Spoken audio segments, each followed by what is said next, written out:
Bonjour et bienvenue sur Active Worker. Je suis ravi de te retrouver pour une nouvelle vidéo avec Batman qui est là. Cette fois-ci, il n'est pas sur la table, il est juste à côté. Et aujourd'hui, on va répondre à une question de Cécile qui nous pose la question suivante.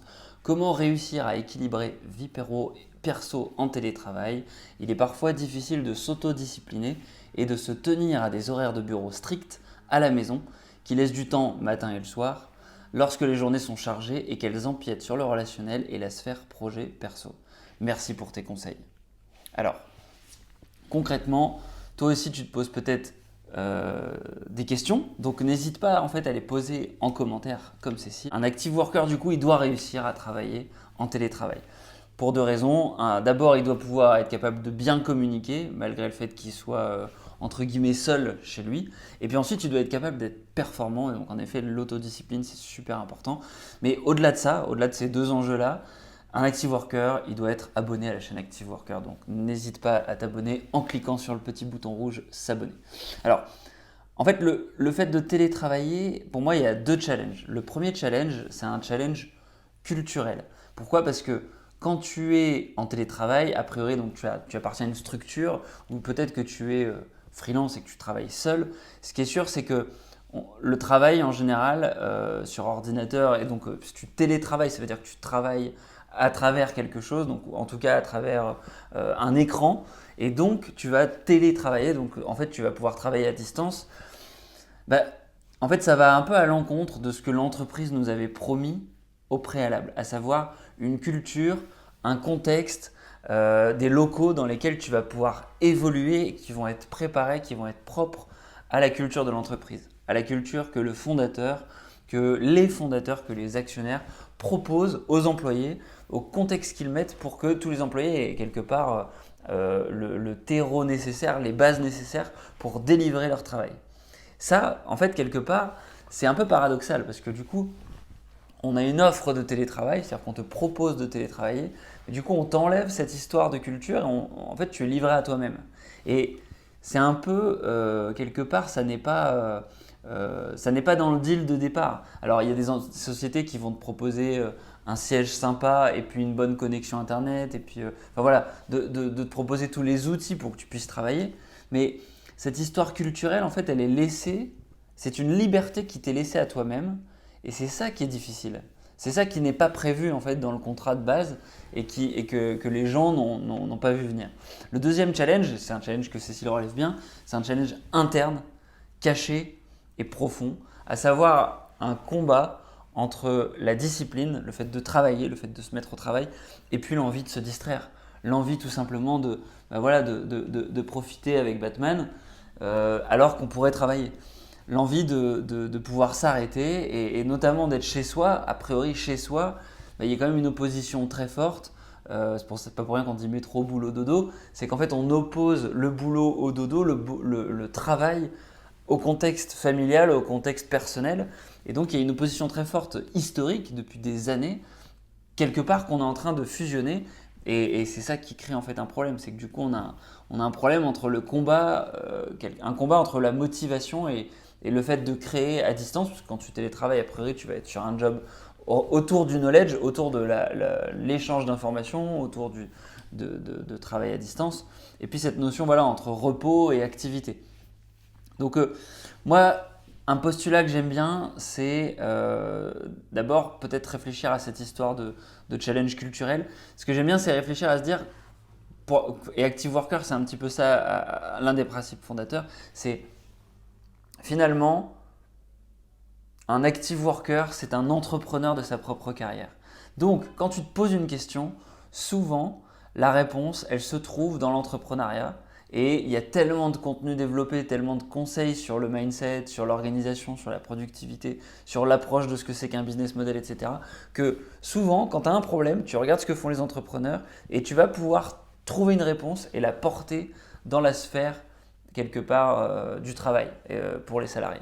Et donc là, c'est intéressant de se poser cette question-là parce que justement, les entrepreneurs, il y a des tas et des tas et des tas de vidéos, de conseils sur comment créer un contexte culturel intéressant, comment créer une culture super pour pouvoir justement incarner toutes les valeurs que tu as et faire en sorte que tu puisses travailler dans de bonnes conditions.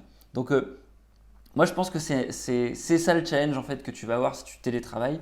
La première chose, ça va être de définir la culture que tu veux instaurer chez toi pour pouvoir travailler. Alors, ça passe du coup évidemment par identifier un endroit, un bureau où que tu vas pouvoir avoir de manière très nette, ranger, etc. Mais ça, c'est des banalités. Mais évidemment, il y a tout le contexte qui va autour. Il faut que le contexte de travail dans lequel tu évolues, eh ben, il soit cohérent par rapport au travail que tu fais. Si tu as un travail qui nécessite de faire des appels extrêmement formels avec des interlocuteurs formels, bah, peut-être que travailler dans la salle de jeu de tes enfants, c'est pas une bonne idée en fait. Peut-être qu'il faut que tu trouves un endroit qui matche avec ce travail-là. Donc déjà, il y a cette approche sur la culture et vu que c'est un peu une intrusion de la culture d'entreprise chez toi, mais il y a un matching pour faire, voilà, pour que ce soit cohérent à la fin. D'accord? Ça ne veut pas dire que tu dois transformer ta maison en bureau formel si jamais tu dois travailler à distance, mais c'est quand même important d'avoir en tête ce contexte-là. Et puis ensuite, bah, c'est instaurer tes propres règles et puis aussi profiter du fait que tu es chez toi et que tu peux instaurer tes règles. Donc si tu as envie et que tu te sens plus productif de travailler dans ton lit sur certains trucs, de toute façon, comment dire, personne ne va venir voir, sauf si tu es en conf call et puis que tu fais malencontreusement pas attention à la caméra, si tu es en pyjama ou pas, et puis dans quel contexte tu travailles. Donc, en gros, instaure tes propres règles. Dis-toi juste qu'en fonction des rituels de l'entreprise que tu vas avoir, bah, c'est important que tu puisses matcher et être cohérent avec ces rituels-là. Mais derrière, c'est tout ce travail culturel-là qu'il faut faire et étudier comment, en gros, on met en place une culture dans une entreprise. Ça peut être intéressant de se poser cette question-là. Ensuite, il y a le problème de la discipline, il y a le problème de comment je me mets au travail. Et ça, c'est intéressant parce que c'est exactement le même problème que rencontrent tous les créateurs de contenu, que ce soit des créateurs entre guillemets un peu de la nouvelle ère, les youtubeurs, les podcasteurs, les gens qui travaillent chez eux à créer du contenu comme je suis en train de le faire là en fait. C'est-à-dire à un moment donné qui se posent une question, qui sont dans un travail créatif tout seul chez eux et qui ont le choix de se dire je pourrais jouer avec Batman, jouer à mon jeu en VR Population One, et non, en fait je préfère faire ça. Donc ça c'est intéressant parce que c'est un travail qui est parfois très difficile, notamment sur la recherche d'idées, la réflexion sur comment je vais faire pour trouver la bonne idée. Et en fait, ce challenge-là, souvent, la réponse elle est simple, c'est qu'il suffit de s'asseoir. Il suffit de s'asseoir et puis d'appuyer sur le bouton record, de prendre une feuille de papier et d'écrire le premier mot. Si tu es un podcasteur, il suffit d'allumer ton micro et de commencer à parler. Et en fait, il suffit de commencer à créer pour se mettre dans une dynamique de création. Donc de la même manière, si tu veux te mettre au travail, il suffit de commencer par enclencher le travail et réussir à enclencher la mécanique. Ce phénomène, il s'appelle la résistance. Donc c'est un phénomène qui est très très bien détaillé dans tout le monde de la création de contenu. Et cette résistance, elle se résume la solution à ça, elle se résume tout simplement à s'asseoir, avoir la force suffisante de s'asseoir pour commencer à travailler. Donc ça, c'est le principe de productivité, c'est s'asseoir pour commencer à travailler. Et ça touche à un autre phénomène qui s'appelle le Zeigarnik Effect. Le Zeigarnik Effect, c'est à partir du moment où tu commences à faire quelque chose, tu as une tendance à le finir. Donc si tu rencontres un problème de discipline, en fait, simplement le fait de te dire allez, je commence, je m'y mets, j'ouvre la fenêtre, j'enclenche le travail, si je dois remplir un formulaire compliqué, je vais répondre à la première question. Tu vas avoir une tendance à continuer et tu vas avoir une tendance à finir la tâche que tu as commencée. Donc ça, c'est un conseil intéressant, ne serait-ce que pour se mettre au travail. Et ensuite, là, ce qu'on attaque en fait, c'est cette dualité et ce paradoxe entre travail et plaisir. Et encore une fois, la réponse est souvent chez les entrepreneurs. Et il y a une vidéo hyper intéressante sur une chaîne YouTube que je te recommande. Je vais essayer d'afficher la miniature là pour que tu puisses aller la voir et je mettrai le lien dans la description. C'est une chaîne YouTube qui parle de productivité et voilà, principalement de productivité, c'est en anglais. Et c'est intéressant en fait, le YouTuber, ce qu'il fait, c'est qu'il fait des interviews et il scénarise en gros sa vidéo pour vraiment donner envie de la regarder. Et donc là, il va interviewer un mec, je crois, qui est australien et qui est incroyable en fait parce qu'il est hyper productif et en même temps, il a l'air de tout automatiser dans sa vie et de prendre énormément de plaisir et donc de travailler 4 heures par semaine. Mais il y a une espèce de paradoxe entre le gars qui a l'air de rien foutre et en fait le gars qui est hyper productif.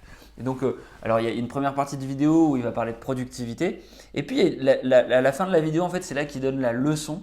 Et la leçon, elle est intéressante, c'est que il y a une majorité d'entrepreneurs, quand tu les regardes évoluer dans leur travail, eh ben, ils ont l'air de s'éclater tout le temps. Mais ils ont l'air de s'éclater à la fois en faisant leur travail, mais aussi quand il y a des interviews, quand il y a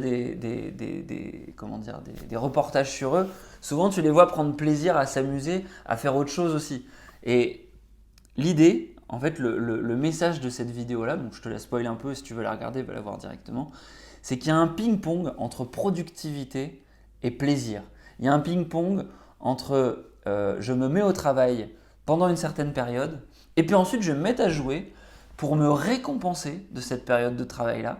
Et ce jeu, ça va être un espace de réflexion pour mieux travailler après, c'est-à-dire pour mieux me remettre au travail, et en même temps aussi pour réfléchir à ce que je viens d'accomplir et ces tâches de fond que j'ai lancées sur cette première 90 minutes de travail, bah quelque part je vais peut-être au moment où je m'arrête de travailler pour prendre une pause, je vais peut-être ne pas finir ce que j'étais en train de faire, mais en même temps, bah, les problèmes que j'étais en train de gérer, ils vont se décanter dans une phase où je vais me mettre justement à jouer au ping-pong, à faire quelque chose. Et ça, c'est extrêmement intéressant parce que du coup, d'un coup, en fait, toutes les distractions que tu peux avoir et les différentes sphères dont j'avais parlé dans la vidéo que Cécile a commentée, à savoir la vidéo sur équilibre vie pro, vie perso, bah, le message de cette vidéo, c'était de dire que tu as une sphère pro dans laquelle tu travailles, une sphère de relations dans laquelle tu vas avoir tes relations et une sphère personnelle dans laquelle tu vas pouvoir mettre toutes tes distractions et tous les plaisirs, tous les projets que tu peux faire à côté de ton travail et qui te définissent en dehors de ta sphère relationnelle, de ta sphère professionnelle. Bah, en fait, ce que tu vas pouvoir faire, c'est définir des périodes de 90 minutes ou de temps comme tu veux en fait, des périodes de temps où tu travailles, qui est la fameuse méthode Pomodoro où tu travailles 20 minutes puis tu te reposes 20 minutes. Bah là, tu définis une période de travail, tu définis tes règles, c'est dans le travail culturel que tu dois faire quelque part. Et puis tu définis une période de pause. Cette période de pause, elle va te permettre d'aller piocher dans ta sphère personnelle des choses que tu ne pourrais pas faire au travail quand tu n'es pas en télétravail. Par exemple, faire un jogging, partir 20 minutes, faire un jogging. Ou une demi-heure quelque part, enfin t'autoriser à appeler des gens que tu n'appellerais pas en gros sur ton lieu de travail, avoir des conversations que tu n'aurais pas avec des gens de ta famille, que tu n'aurais pas sur ton lieu de travail, faire des jeux chez toi que tu ne ferais pas sur ton lieu de travail, c'est ça qui te permet le télétravail en fait. Et donc d'un coup tu te rends compte que, et c'est la question initiale de Cécile, comment je fais pour réussir à m'autodiscipliner et travailler très fort tout en même temps ne travaillant pas trop et me retrouvant pas à 21h, à 22h en me disant mais putain je suis encore en train de travailler. Bah, la solution elle est de prendre des micro-pauses tout au long de la journée et d'avoir cette force de se dire en fait je vais m'arrêter et je vais me discipliner aussi à me donner du temps de plaisir en dehors du travail. Et c'est justement l'intérêt que de travailler chez soi. Voilà, donc en résumé, il faut travailler à un contexte culturel et ensuite travailler à pouvoir avoir cette dualité entre travail et distraction. Donc moi par rapport à ça, il y a une dernière vidéo que je peux te recommander de regarder. Évidemment, il y a la vidéo vie pro, vie perso. Et la deuxième vidéo que tu peux regarder, c'est une vidéo sur le résumé du livre Deep Work. Donc c'est un livre sur la concentration. Et dedans, je donne pas mal de tips et je résume en fait le bouquin Deep Work et ça peut t'aider du coup à être plus focus. Donc c'est une bonne vidéo à regarder, je pense, pour la suite. Voilà, j'espère que cette vidéo t'a plu. N'hésite pas à commenter et à expliquer du coup si tu as d'autres difficultés pour télétravailler chez toi et si tu as d'autres problématiques dans le travail de manière plus générale, n'hésite pas à commenter également et à nous donner ton avis. Moi, je te dis à la prochaine. Ciao, ciao.